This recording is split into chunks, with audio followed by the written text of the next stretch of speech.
안녕하세요, 권영호입니다. 오늘은 15강 포르투갈 공화국에 대해서 말씀드리도록 하겠습니다.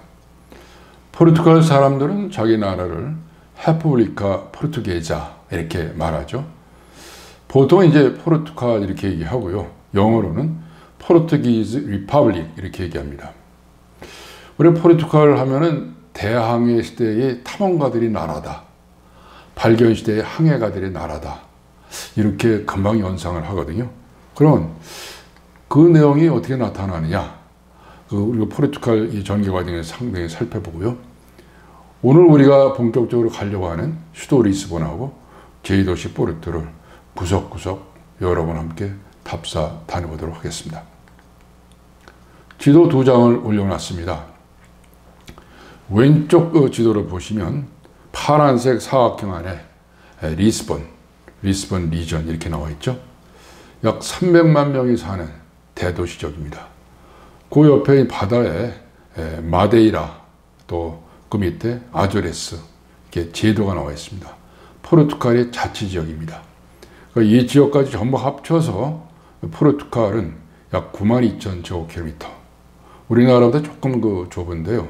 약 1,000만 명이 사는 그런 나라입니다. 다시 지도의 위쪽으로 올라가 보겠습니다. 중간에 코임브라는 이제 이 리스본 이전에 포르투갈의 수도였던 도시였고요. 그 위에 올라가 보면 이제 포르투가 나옵니다. 포르투는 이제 포르투갈의 제2도시에 해당되는 곳인데요. 이게 포르투스 칼레에서도 출발한 그 어원이 그렇습니다. 그래서 포르투스 칼레, 따뜻한 항구라는 개념인데요. 여기서 포르투갈이라는 말이 나오게 됐습니다. 그 밑에 보면 이베리아 반도가 보입니다. 이베리아 반도 보면 이제 사람의 얼굴 그 자체죠. 피레네 산맥으로 딱 해서 서부 유럽하고 이제 단절이 되어 있고요. 포르투갈은 사람 얼굴에 눈, 코, 입 이게 해당됩니다. 근데 이 지도에서 보면은 포르투갈의 이 발전은 어디서 이룩할 수 있느냐? 스페인이 딱 막고 있으니 거기는 갈 수가 없잖아요. 어차피 바다로 나갈 수밖에 없습니다. 그러니까 바다에다가 이제 포르투갈의 운명을 정해서 거기다 역량을 집중하자. 이걸 이제 주장하게 되는데요. 그 장본인이 엔히크라는 사람이죠. 그래서 엔히크에 대해서 좀 자세히 이제 살펴보기로 하고요. 바다로 나와서 이 사람이 제일 먼저 한 일이 뭐냐? 역시 말을 심습니다.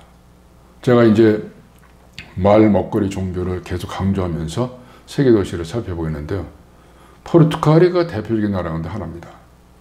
식민지를 개척하거나 교육 상대를 만들거나 또는 자치적으로 만들거나 다 떠나서 우선 우리하고 이게 상대하려면 우리나라 말을 이해해야 되지 않느냐. 포르투갈어를 심습니다. 그래서 브라질이라는 그 나라는 이 포르투갈에 비해서 굉장히 큰 수십 배 해당되는 나라잖아요. 공용어가 포르투갈어입니다. 포르투갈어. 그 다음에 아프리카에 이제 이 세네갈이라든가 여러 나라들, 이런 나라들, 모잠비크, 앙골라 이런 나라들도 포르투갈어를 쓰고 있거든요. 동쪽에서 동티모르라든가 마카오도 마찬가지입니다. 자그마치 2억 7,400만 명이 포르투갈어를 공용어 내지 준공용어로 쓰고 있다. 그 바람에 포르투갈어는 전 세계 6위에 해당되는 세계어로 되어 있습니다. 그러니까 얼마나 말이라는 것이 한 나라의 운명, 한 나라의 도시를 결정하는데 중요했냐. 이 포르투갈에서 또 우리가 살펴볼 수가 있겠습니다.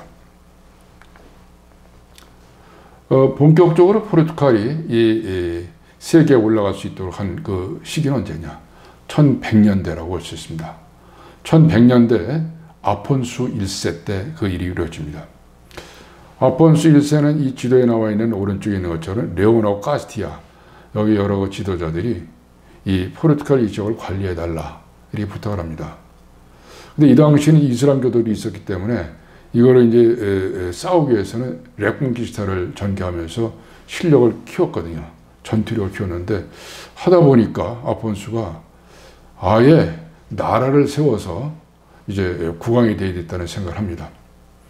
그래서 1139년 아폰수 나이가 불과 30세밖에 안 됐는데요. 이때 포르투갈 왕국을 선언해 버립니다. 우리는 왕국이다. 그 주변에 있던 레오나 카스티가 깜짝 놀랍니다. 말이 안 된다. 전쟁이 벌어지죠. 그 1143년에 인정을 받게 됩니다. 또 교황도 몇 년 뒤에 인정을 해서 포르투갈은 1139년부터 왕국으로 출발해서 1910년까지 800년간 왕국으로 이제 존속하는 나라가 되어 있습니다.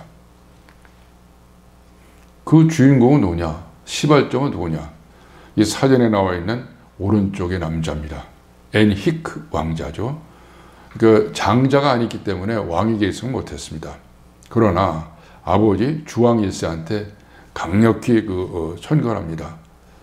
우리 포르투갈이 살 수 있는 길은 바다로 나가는 길밖에 없습니다. 그러니까 제일 먼저 이 아프리카 북단에 있는 세우타 여기를 점령하십시오. 왕이 그 청을 받아들입니다. 그 1415년에 이 세우타를 정벌을 하죠. 세우타는 이제 최초로 포르투갈이 해외 개척하는 이제 신호탄이 됩니다. 나중에 이제 스페인한테 그걸 양도를 하고 스페인은 이제 자치지역으로 만들어서 위치는 아프리카였지만 실제 스페인 영토가 되어 있어요. 최근에 이제 아프리카에서 유럽에 가는 사람들이 세우타에 가려고 모든 노력을 기울입니다. 일단 여기 들어가면 유럽으로 들어갈 수 있는 관문이 되니까요. 그 시발점이 엔히크로부터 출발된다. 엔히크는 이것만 한 것이 아닙니다. 구체적으로 몇 가지를 하게 되는데요. 포르투갈의 남단에 사그레스라는 지역이 있습니다. 여기에다가 왕자의 마을, 빌라도 인펀트라고 하는 이제 이 마을을 만들어서 여기에서 이제 본격적으로 바다로 나갈 수 있는 여러 준비를 합니다. 항해학, 지도학, 조선학, 지리학, 저 모든 땅에 관한 바다에 관한 것을 이제 연구하고 거기서 직접 만들고 또 북대성에 있는 마데이라 제도라든가 아조레스 제도를 이제 한번 가봐라. 아프리카의 감비아 여기 탐사를 해봐라. 그러면서 이 사그레스에 있는 그 마을에서 집중적으로 이제 이 사람들을 육성하게 되는데요. 그 사진에 나오는 것이 빈센트 곳입니다. 요 근처에다가 만들었다고 합니다. 그래서 이런 그 기초를 근거로 해서 포르투갈은 아프리카 서해안이라든가 인도 항로를 개척할 수 있었다. 그래서 이 엔히크의 업적은 포르투갈에서는 대단한 것으로 이제 평가를 합니다. 그래서 엔히크가 이제 죽고 나서 500년 되던 해인 1960년에 벨랭 지구, 포르투갈 리스본의 벨랭 지구에 발견 기념비를 세우게 됩니다. 발견 기념비 이제 가보시면은 이 동쪽 부분에는 항해했던 사람들이 나오고요. 서쪽 부분에는 이 항해한 사람을 지원했던 왕이라든가 왕자라든가 여러 학자들의 이 동상이 세워져 있습니다. 동쪽 부분에 있는 사진을 조금 클로즈업 시켜서 설명을 드리면요.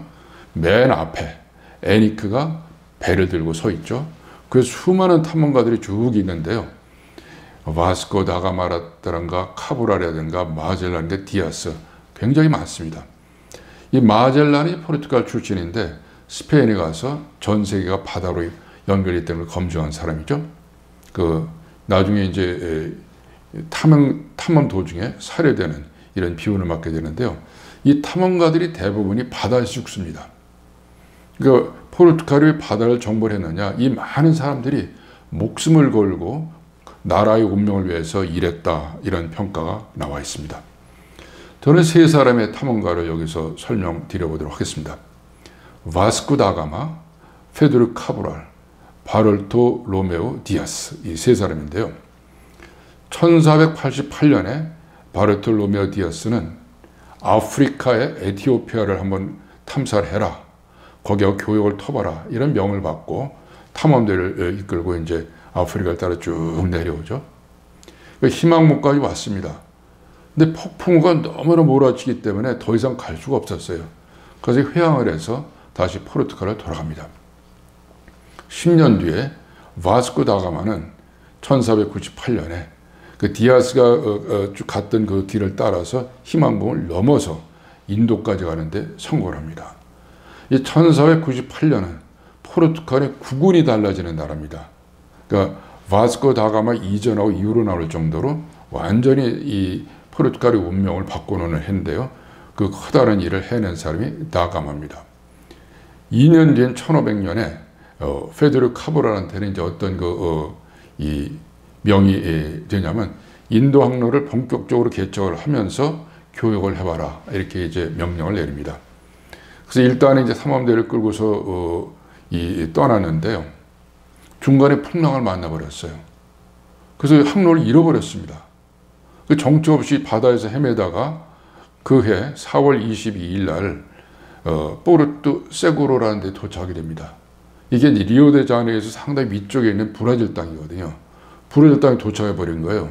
이제 도착했으니까 포르투갈 국기를 꽂고서 여러 가지 천신만고대 다시 이제 그 임무를 완수하고 이제 포르투갈에 귀환하게 됩니다. 그래서 이게 좀 이상하니까 이걸 완전히 이제 파악을 해봐라. 그래서 2년 뒤인 1502년에 코엘류한테 이제 명을 내립니다. 그래서 코엘류가 일단이 탐험대를 끌고서 이제 카보라를 갔던 그 항로를 다 쭉 가다 보니까 갑자기 움푹 들어가 있는 강 같은 곳이 나타나는 거예요. 근데 그게 1월 1일이었다고 합니다. 그래서 이제 포르투갈 말로 이게 1월의 강이다. 그러니까 리오데자네이루, the river of the January라는 뜻입니다. 그 이것이 이제 포르투갈로서는 브라질을 식민지화하는 팡파르가 된 셈입니다. 그 후에 이제 이 세 사람뿐만 아니라 여러 탐험가들의 노력으로 해서 포르투갈은 어떤 일을 겪게 되느냐. 지도에 딱 나타났습니다. 1500년 이후에 몇백 년간은 이 파란색 지도, 이것이 마치 조그만 이 나라 포르투갈의 안바당 같이 됩니다. 그래서 이 사람들이 배를 타고 이제 가가지고서 포르투갈 국기를 꽂고 세 가지를 하죠. God, Gold, Glory and Curiosity. 제가 항해할 때 말씀드렸습니다. 천주교를 전파하고 그 다음에 돈을 거기서 가져오고 자기가 그 지역을 처음에 탑사했다는 것은 영광을 얻고 또 새로운 지역에 대한 호기심을 만끽하는 이런 일을 하면서 포르투갈한테 이제 많은 이익을 갖다 줍니다. 가장 큰 적이 브라질이죠. 브라질, 그 다음에 아프리카의 이 앙골라든가 모잠비크, 그 중서부에 있는 여러 아프리카 나라들, 이쪽 아시아 동팀으로 마카오까지. 이 전 지역이 이제 이 포르투갈의 식민지 내지는 자치 권역으로 바뀌면서 교역을 합니다. 1815년에는 무려 50개국하고 교역을 하는 세계 최대 교역국가로 들어서죠. 1900년 와서 이제 이 국세가 좀 이렇게 가라앉습니다. 그렇지만 1차 대전, 2차 대전이 겪으면서 이제 완전히 포르투갈이 힘을 잃어버리죠. 그래서 2002년에 동티모르가 독립하는 것으로 해서 포르투갈 제국은 완전히 끝나버리게 되는 그런 상태됩니다. 그 이유가 왜 그리 끝나버렸느냐, 그걸 조금 이따 설명드려보도록 하겠습니다. 두 가지 큰 사건이 그 사이에 이루어졌습니다.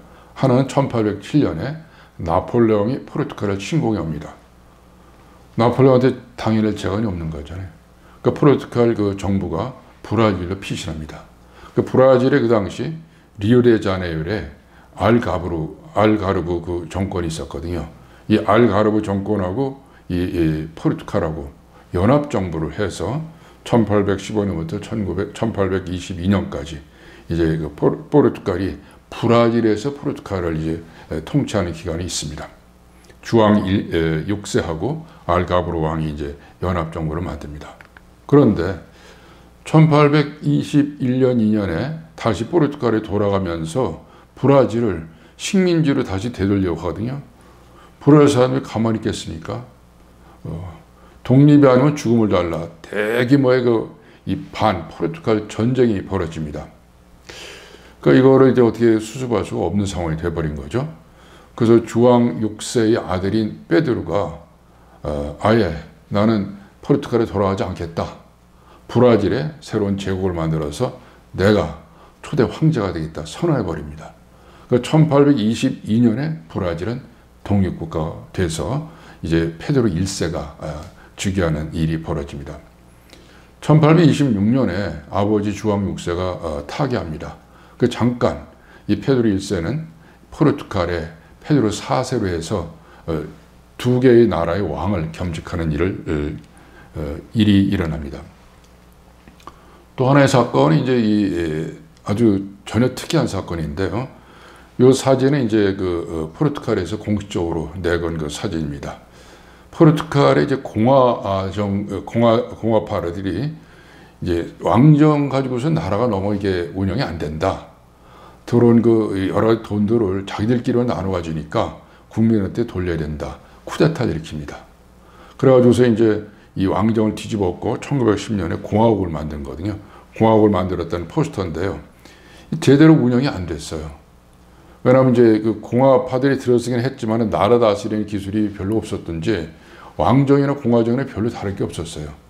다만 그 국가 여러 가지 경제적인 것이 왕한테 갔던 것이 집권층한테 가는 일이 벌어집니다. 더구나 1920년대에 군인들이 쿠데타를 일으켜서 정권을 장악합니다. 그래서 오랜 기간 동안에 왕정 비슷하게 군인들에 의한 폭정이 진행되니까 견딜 수가 없는 거예요. 1974년 4월 25일 날 젊은 장교들이 또 쿠데타를 일으킵니다. 그래서 이것이 카네이션 그 쿠데타라고 그러는데요. 4월 25일 날 늙고 아주 그 보수적인 생각했던 군인들 다 몰아내고 젊은이들이 포르투갈을 다스리겠다. 그래서 지금 형식적으로는 민주화가 되어 있는 상태이지만 아직까지는 그렇게 확실하게 뒤에 있지 않다라는 평가가 나와 있습니다. 스페인하고 비슷한 거죠. 스페인, 포르투갈. 그 식민지 활동을 하면서 그 벌어들인 돈을 산업자본화해서 먹거리를 창출해야 되는데 이게 그 지배층들이 위해서만 썼던 거예요. 산업화 경제화를 못했기 때문에 이 스페인이나 포르투갈 둘 다 이제 전체 그 유럽 전체의 발전 속도보다는 뒤처지는 그런 이제 불운을 겪습니다. 4월 25일 날을 굉장히 좋아합니다. 1966년에 저기 리스본하고 남쪽의 알마다하고 연결한 철교를 놨었거든요. 이 철교 이름을 4월 25일의 달이다 이렇게 이름을 붙였습니다. 그 다음에 1999년에 복선철도를 놔서 남북 리스본의 남북을 잇는 아주 중요한 교량 역할을 하고 있는데요. 명칭 자체를 4월 25일의 달이다 이렇게 붙일 정도로 이날을 포르투갈 국민들은 상당히 기억하고 싶은 날로 되어 있습니다.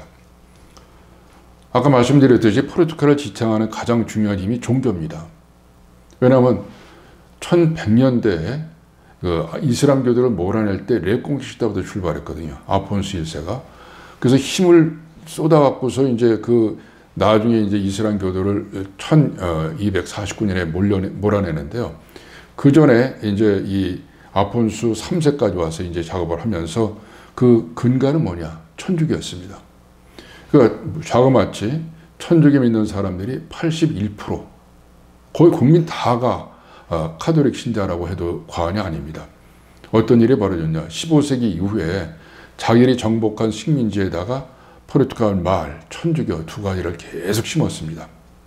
그 다음에 이제 1500년대 와서는 이제 예수의 활동도 일어나고요. 탁발 수도회, 아주 전문적으로 이제 종교 활동을 하는 그런 행동파, 종교단체가 많이 만들어지고 종교 재판을 통해 가지고서 이 교단을 다 척결하는 일이 벌어집니다. 1917년에 포르투갈에서는 아주 기적적인 일이 일어났다고 합니다. 그러니까 리스본에서 125km 위에 있는 파티마라는 이 도시에 성모 마리아가 발현했다고 합니다. 그래서 발현한 사건이 벌어진 이후에 포르투갈의 운명은 더욱더 좋아졌느냐 나빠졌느냐는 떠나서 이 하나님에 대한 그 믿음이 더욱더 아주 이게 공고가 되면서 이 파티마 지역을 한번 순례하는 것, 이것이 이제 포르투갈 국민들의 가장 큰 소원 가운데 하나라고 합니다. 그래서 이제 이 파티마 성모의 발현지를 가는 순례객들의 모습인데요. 아주 이 여러 자료를 보면은 이 행사가 굉장히 경건하게 이루어지는 중요 행사로 되어 있습니다. 그럼 먹거리, 말하고 종교는 되겠는데 먹거리는 어떻게 하느냐? 제대로 되어있지를 않습니다. 그러니까 이제 이 식민지에서 금, 은을 많이 가져왔는데요. 산업자본화하지 않고 지배층들이 주로 쓰고 또 고급 물자를 사는데 쓰고 그러니까 이 일반 국민들한테는 별로 혜택이 돌아가지 않은 거예요. 더군다나 공화정 이후에도 권위주의 정부가 계속되기 때문에 경제가 활성화가 안 됐습니다. 1986년에 와서 비로소 시장 경제가 됐으니까 경제 사정은 별로 녹록지가 않다. 그래서 이제 2021년 자료를 보면 2만 5천 불 정도밖에 안 됩니다. 1인당 명목 GDP가 그래서 세계 40위권밖에 안 되죠. 그러니까 오랜 그 찬란했던 과거에 비하면은 포르투갈은 상당히 이제 고달픈 나라다, 이런 그 평가가 나와 있습니다. 그러니까 에너지는 이제 태양광이라든가 재생에너지 쪽으로 많이 되어 있어서 세르파 있는 그 태양광 시설인데요. 노벨상은 그 4명이나 받았습니다. 의학상, 문학상, 동티모르를 토대로 해서 평화상까지 받은 그런 나라입니다. 남자들이 그 바다에 나가서 계속 죽어나가니까 그 아내라든가 가족들의 슬픔은 너무 크지 않겠어요? 근데 이 나라의 운명 자체가 바다 빼놓고는 할 수 있는 일이 없으니까, 그래서 이걸 이제 1820년대 리스본의 뒷골목에서 노래로 표현했다고 합니다. 그게 이제 파두라는 그 노래인데요. 가장 대표적인 것이 아말리에 호드리게스. 아주 굉장히 그 구슬프게 얘기를 합니다. 그래서 이 사람들이 이런 감정을 그 사우다지라고 얘기한다고 합니다. 그림이라든가 한가정, 이런 것들이 이제 마음속에서 우러나오는데 이걸 노래로서 표현한 것이 파두다. 그래서 2011년에 유네스코 무형문화재로 등록되어 있는 노래입니다. 왼쪽에 있는 그 사진이 아말리에 호드리게스고요. 오른쪽에 있는 사진은 이제 그 그리움, 사우다지를 표현하는 노래가 되겠습니다. 리스본으로 넘어가 보겠습니다. 리스본은 이제 지도에서 보듯이 굉장히 안전해 보이잖아요. 왜냐하면 이제 타구스강이 쭉 내려와서 대서양으로 흘러가는 그 위쪽으로 해서 이게 도시가 발달되어 있습니다. 그래서 이것이 알리스 우뽀, 안전한 항구다, 이런 뜻이라는 그 설하고, 아니다, 타구스강이 옛날 이름이 리소기 때문에 여기서 리스본이 왔다. 그래서 이 리스본에 대한 어원은 여러 가지가 해석이 되는데 어쨌든 안전한 것은 사실입니다. 그 자체의 인구는 한 50만밖에 안 되는데 대도시까지 쭉 해서 한 300만 정도가 사는 포르투갈로서는 굉장히 큰 도시죠. 리스본의 이게 저녁 황혼 때가 아름다운 그 광경입니다. 고층 건물이 별로 없습니다. 지진이 났던 도시거든요. 그러니까 중저층의 이 나지막한 집들이 포르투갈의 정서를 잘 담으면서 이제 주변 자연환경과 어울리면서 아주 아름답습니다. 리스본에 가서 이제 이 저녁 황혼 쪽에서 이 리스본을 이렇게 내려다보면 이렇게 아름다운 도시가 있나, 이런 걸 느낄 정도로 사진에서도 그런 것을 이제 좀 느낄 수가 있습니다. 이 리스본이 본격적으로 이제 포르투갈의 수도가 된 것은 1255년입니다. 그 전까지는 아까 봤던 그 코임브라가 이제 수도였어요. 코임브라에서 이제 아폰수 1세가 레콩키스타를 계속해서 이제 이슬람 세력을 몰아내고, 이제 그 후에 이제 아폰수 3세 때 완전히 몰아내는데 그 털을 낚습니다. 털을 낚아서 1847년에 리스본을 탈원하죠. 탈원해서 곧바로 옮긴 게 아니라 그 후에 한 100년 지나서 1255년에 수도를 이제 코임브라에서 리스본으로 옮기게 됩니다. 1500년대 포르투갈로서는 국운이 왕성하게 날아가는 그런 좋은 해였죠. 왜냐? 1498년에 바스코 다가마가 인도항로를 개척했죠. 바다도 완전히 이제 포르투갈이 장악할 수 있으니까 얼마나 이 국민들의 마음이 들떠 있겠어요. 그러니까 마누엘 1세가 이 벨랭 지구에다가 탑을 하나 세웁니다. 그래서 이 수호 성인 성 빈센트를 기린다, 이렇게 해서 벨랭 타워를 만들어 놨는데, 벨랭은 무슨 뜻이냐? 베들레헴이라고 하는 말의 포르투갈 파송어입니다. 지금도 이제 벨랭 타워는 리스본, 포르투갈을 상징하는 그런 탑으로 남아있죠. 그 다음에 이제 수도원, 천주교 나라니까 수도원을, 제로니무스 수도원을 이제 거창하게 만들어 놓고, 여러 이제 정부기관들을 이제 이 코메르시오 광장 옆에다 쭉 배치해서 이제 포르투갈의 나라의 기운이 전 세계를 커버하는 그런 융성한 시기가 만들어집니다. 그런데 불행한 일이 이제 두 가지가 벌어집니다. 하나는 1580년에 포르투갈 왕위 계승을 하는데 이게 분쟁이 심했어요. 그 옆에 있던 스페인이 이게 또 간섭을 합니다. 그 당시 스페인은 누가 다스리고 있었느냐? 합스부르크가 다스리고 있었거든요. 합스부르크의 필리페 2세, 3세, 4세 때 1580년부터 1240년까지 60년간 포르투갈하고 스페인을 합쳐버립니다. 그러니까 이베리아 연합이라는 걸 해서 일일이 간섭을 하는 거예요. 물론 독자적으로 자치권을 인정했지만, 그러니까 포르투갈로서는 이제 너무 속상하지만 어쩔 수가 없이 지내다가 1640년에 왕위 계승이 이제 해결이 됩니다. 그러나 잔재로 남아있던 스페인의 여러 찌꺼기들을 몰아내되니까 1640년부터 1668년까지 스페인의 잔재를 다 몰아내는 포르투갈 복원전쟁이 일어나고요. 그 복원전쟁의 내용을 헤스타우라도레스 광장에 있는 오베리스크에 전부 다 이렇게 기록해 놨습니다. 헤스타우라도레스 광장은 이제 리스본에서 이제 여러 광장들이라든가 도시 이정표를 하는데 중요한 그 이정표가 되는 그런 광장이 되었습니다. 리스본으로서는 이제 청청 병력할 수 있는 대사건이 벌어집니다.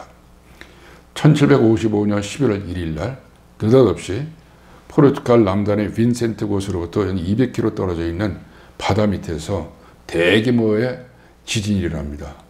진도 무려 9에 대한 강진이 일어나서 해일과 이런 것들이 쫙 몰려들어서 리스본 전체를 쑥밭으로 만들어버립니다.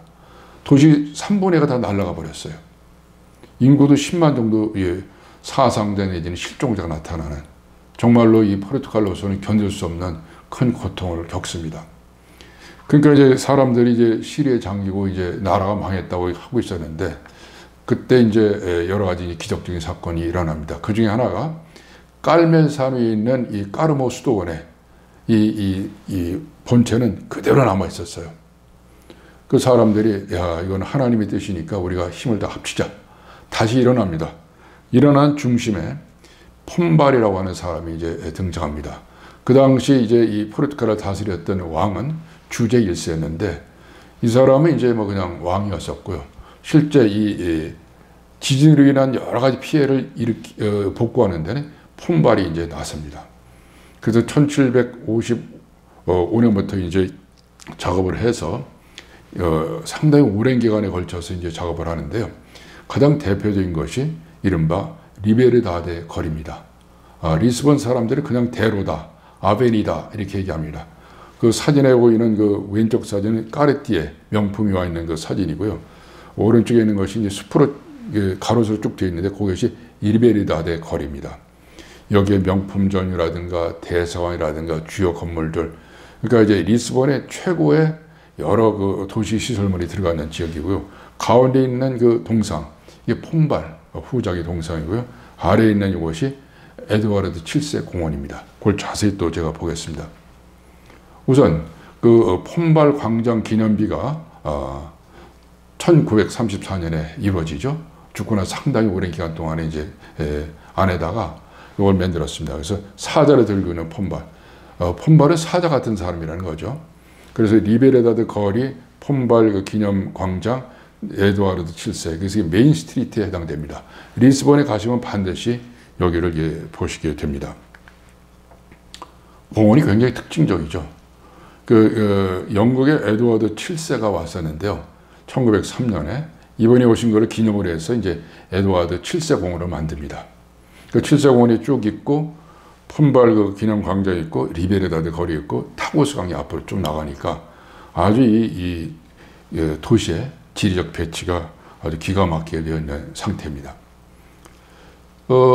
리스본으로서는 이제 이 도시를 좀 정비해갖고 세계적인 도시로 이제 만들어야 되겠다 이런 생각을 하게 됩니다. 그래서 2000년대 와갖고 이제 도시를 4개의 특성 있는 지역으로 해서 특화된 도시를 살리는 작업들을 이룹니다. 첫 번째가 벨랭 지구인데요. 2012년에 벨랭탑하고 발견 기념비, 제로니모 수도원 요 3가지를 포인트로 해서 이 지역을 정비를 합니다. 그래서 이제 이 벨랭 디스트리크를 만들게 되는데요. 사진을 보면 이렇습니다. 왼쪽에 벨랭 타워 있고요. 가운데 발견 기념이 있고 저 뒤에 제로니모 수도원이 돼서 리스본에 가게 되면 반드시 여기를 우리가 이제 봐서 여러 가지를 이제 관찰하는 게 됩니다. 이게 이제 벨랭 지구고요. 또 하나가 이제 바이사 지구입니다. 폼발이 1755년에 지진이 일어났으니까 그래도 극복해야 되잖아요. 그 내진 설계를 완전히 해가지고서 건물 사이를 이제 단단히 묶고 중저층으로 해서 단단하게 집을 짓고 가운데 여기 요 광장이 코메르시우 광장인데요. 주변에 이제 정부 건물들이 많이 있었거든요. 그것도 다 정비했습니다. 맨 가운데는 주제 1세의 동상을 놓고 저 뒤에는 이제 루아 아우구스타 개선문을 만들어서 여기 이제 이른바 퐁발이 만드는 시가지다. 그래서 퐁발 라인 다운타운 이렇게 얘기합니다. 그래서 이 지역이 이제 리스본으로서는 굉장히 중요한 지역인데요. 조금 더 클로즈업시켜서 보면 코메르시우 광장, 상업광장이라는 개념이죠. 코메르시우. 그래서 왕궁의 정원이다. 그래서 정부기관들이 쭉 있었는데 지진으로 해서 많이 무너졌지만 다시 살렸고요. 그 다음에 이제 거기에 옆에 루아 아우구스타 개선문이 있고요. 주제 1세의 동상이 있습니다. 여기 대중교통이 들어가기 때문에 항상 바쁩니다. 많은 사람들이 붐비는 그 장소인데요. 루아 아우구스타 개선문을 한번 보겠습니다. 이거는 이제 이 지진을 완전히 극복해냈다는 걸 기념하기 위해서 세운 개선문인데요. 맨 위에는 이제 신화에 나오는 그 내용을 해놨고요. 그 밑에는 이제 기둥이 6개가 있는데 오른쪽에는 이제 퐁발이 있고요. 왼쪽에는 바스코 다가마가 있습니다. 이 두 사람이 결국 이제 리스본 또는 포르투갈의 가장 추앙받는 사람이다 이런 개념이겠죠. 그래서 이제 이 개선문이 있고요. 그다음에 코메르시우 광장인데요. 광장의 가운데에 이제 주제 1세의 동상이 있고 앞에가 바다가 아니고요. 타구수 강입니다. 강처럼 바다처럼 굉장히 넓은 강인데요. 탁 트인 공간이 아주 이 리스본의 트인 공간의 대표적인 장소입니다. 광장을 몇 개 이제 이 사람들이 조성을 해서 썼었습니다.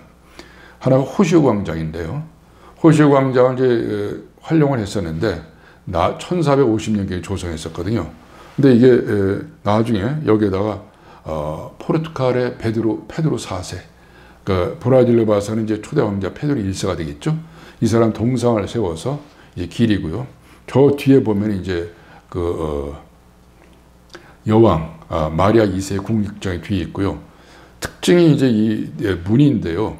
칼사다라고 하는 이제 이 포르투갈 특유의 이 물결 모양의 무늬의 이 도로 포장입니다. 아주 인상적이죠. 또 하나가 이제 피규에이라 광장인데요. 바로 옆에 있습니다. 이것도 쭉 쓰다가 1885년에 주왕 1세, 에니크의 아버지잖아요.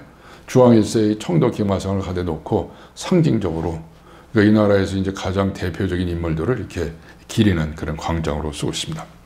이게 전부 이제 저지대에서 있는 광장이라든가 바에사 지구 또는 이제 벨랭 지구인데요. 약간 높은 지역이 있습니다. 원래 이 리스본이 7개의 언덕으로 되어 있었는데 이게 이제 지진으로 다 무너졌거든요. 그래서 이제 그 중에 하나 이제 예를 든 건데 바이로 알투 지역이라고 합니다. 약간 높은 지역이다 그러는데 보통 사람들이 사는 그런 이제 주거지죠. 그러니까 아주 정감이 넘치는 여러 가지 일들이 많이 일어나는 곳입니다. 길이 좁고 구불구불하고 아파트가 있고 레스토랑이 있고 식당이 있고 파도 공연도 있고 그러니까 아래에 있는 저지대보다도 우리가 가서는 주로 이쪽 지역을 많이 가서 포르투갈, 리스본의 정서를 만끽하는 그런 사례를 봅니다. 높잖아요. 그러니까 할 수 없이 이게 끌어들고 타고 갈 수 있는 트램을 운영을 했어요. 1873년부터 운영이 됐는데 처음에는 말이 끌었습니다. 지금 전기로 하지만은 트램이 전부 28개가 있어갖고 고지대는 전부 트램으로 이렇게 올라갑니다. 마치 우리나라 도시의 웬만한 도시의 전경을 보는 것 같이 아주 친근한 그런 도시 경관을 보여줍니다. 아주 굉장히 높은 지역이 있습니다. 이걸 알파마 지구라고 하는데요. 여기는 이제 주로 어부들이 많이 살았어요. 어부들이 바다를 이렇게 내려볼 수 있는데 여기에는 이제 17세기에 국가 판테온 성격의 산타 엥그레시아 교회, 그러니까 이제 국가를 위해서 이제 돌아가신 분들을 이제 무덤을 쓰는 그런 교회가 있는 알파마 지구요. 이 알파마 지구에서 올려다보면은 상 조르제 캐슬이 보입니다. 이게 이제 기원전부터 있어가지고 요새도 썼고 왕궁도 썼고 여러 가지 용되는데 지금 이제 박물관 형태로 되어 있는 상 조르제 성체가 보입니다. 1998년에 리스본에서 또 다른 큰 형사가 벌어집니다. 왜냐? 1498년에 바스코 다가마가 인도 항로를 개척했잖아요. 500년이 됐으니까 이걸 기려야 되겠다. 그래서 리스본 엑스포를 구상을 합니다. 그래서 이제 우선 바스코 다가마 다리를 쫙 놓았죠. 12.3km에 되는 큰 긴 다리를 건설하고 그 주변 지역에 정비하고 호텔도 놓고 케이블도 놓고 건사하게 정비를 합니다. 그 다음에 멋진 역사도 만들어요. 그래서 산티아고 칼라드라바한테 부탁을 해서 리스본의 오리엔트 역하고 지하철까지 만듭니다. 그래서 이제 이 엑스포 때 약 1100만 명 정도가 리스본을 찾았다고 합니다. 그러니까 상당히 성공한 거죠. 그래서 이제 리스본은 새로운 분위기를 만들어주는 그런 계기를 했습니다. 칼라드라바는 이제 우리가 스웨덴 할 때, 터닝 토로소 할 때 나왔던 인물이기도 합니다. 근데 이제 그렇게 겉으로 나타나는 것이 많이 있긴 한데, 제가 이제 가서 사진을 이제 몇 장 찍었는데요. 마치 우리 동네, 옛날 동네를 찍은 것 같죠? 일반 보통 사람들이 죽어집니다. 무궁화도 있어요. 그러니까 이제 내가 한국에 와 있나, 리스본에 와 있나 이런 착각이 들 정도고, 그 다음에 이제 그 가게, 우리나라 이제 보통 그 쇼핑 쇼퍼 이 구멍가게 비슷하죠. 빨래를 또 이렇게 밖에서 널으니까 이 포르투갈 사람들의 생활상이나 우리나라의 그 옛날 생활상이나 별로 다를 게 없다. 이런 느낌을 가졌습니다. 축구에 대한 열기는 대단하죠. 포르투갈하고 스페인은 사그레스, 포르투갈 남단에 있는 그 지역이죠. 사그레스라는 보이고요. 그래서 여기는 다루스 축구장인데 2003년에 이거를 이제 정비를 해서 약 6만 4천 명이 들어갈 수 있는 대규모의 축구장을 만들어 놓고 있습니다. 제2도시 포르투로 넘어가 보겠습니다. 포르투의 상징은 이 철다리죠. 철다리. 보통 이제 포르투갈에서 도시 이름 앞에 오를 넣거든요. 오포르투, 항구란 뜻입니다. 그래서 포르투갈레, 따뜻한 항구란 뜻이라는 설명을 드렸습니다. 이 철다리가 1800년대에 만들었는데 루이스 다리입니다. 그래서 위에는 이제 도보하고 지하철이 내려와 아래는 도보하고 철길이 가는 도르강이 흘러가고 이 다리가 두 개가 있는데요. 아주 이 포르투의 상징입니다. 어디 가나 이제 이 나라는 천주교회가 일찍부터 세워져 있고요. 이 도시가 너무 이쁘게 만들어 놨어요. 이 칼라를 어쩌면 이렇게 완전히 수채화처럼 그림처럼 유화처럼 잘 만들어 놨는지 감탄할 정도입니다. 그 리베이라라고 하는 이 지역인데요. 포르투에. 그래서 이 도시가 역사적으로 전통이 있다고 해서 유네스코 세계문화유산 등록에 되어 있는 지역이기도 합니다. 이 건물들을 찍으면 찍을수록 그 건물들이 너무너무 아름답게 도시경관을 가까워 놨어요. 그 리베이라 도시경관이고요. 또 포르투에서 그 굉장히 자랑하고 또 기념이 되는 것이 이른바 렐루 서점이죠. 렐루 서점은 이제 1800년대 이제 된 그 서점이니까 100년 이상 서점이죠. 이 서점에서 조한 롤링이 책도 보고 여기서 아이디어를 넣어서 근처에 있는 카페에서 책을 썼다고 그러죠. 이게 해리포터입니다. 그래서 해리포터의 영감을 얻은 그 서점 가운데 하나다. 그 안에 들어가 보면 그렇습니다. 꾸불꾸불하게 올라가는 2층에다가 이 채색 창이라든가 책을 배치하는 이런 것들이 보통 서점하고 좀 달라요. 그래서 이 해리포터 때문에 유명해졌는지 이 서점 때문에 유명이 되는지 모르겠는데 포르투에서 자랑하는 이 렐루 서점이 이 포르투에 있습니다. 서울을 보는 것 같은 느낌이 좀 들어가잖아요. 저기 남산타워가 아니냐? 그렇진 않고요. 이거는 빌라노바라고 하는 그 원래 도시하고 가야라는 도시인데 이게 1984년에 합쳤어요. 그래서 빌라노바 드 가야라고 하는 한 20만 정도 되는 도시의 전체 경관을 이렇게 찍어놨습니다. 이 포르투가 일찍부터 약 170만 정도 되는데 현재 상업활동의 중심지, 경제활동의 중심지였어요. 그 다음에 대륙 나가는 여러 그 모항들의 출발점이기도 했습니다. 상업활동이 굉장히 심했는데 빌라노바 드 가야는 와인 생산지입니다. 와인 생산하고 경제활동이 굉장히 활발해서 도시가 잘 발달된 것이죠. 두 지역이 한꺼번에 나타나는 게 지도로 하나 사진을 올려놨는데요. 오른쪽에 리베이라, 포르투 리베이라 지역이고 왼쪽이 빌라노바 드 가이아 지역입니다. 다리가 두 개 있습니다. 오른쪽에 있는 다리가 마리아 피아 다리고요. 왼쪽에 있는 다리가 동 루이스 1세 다리입니다.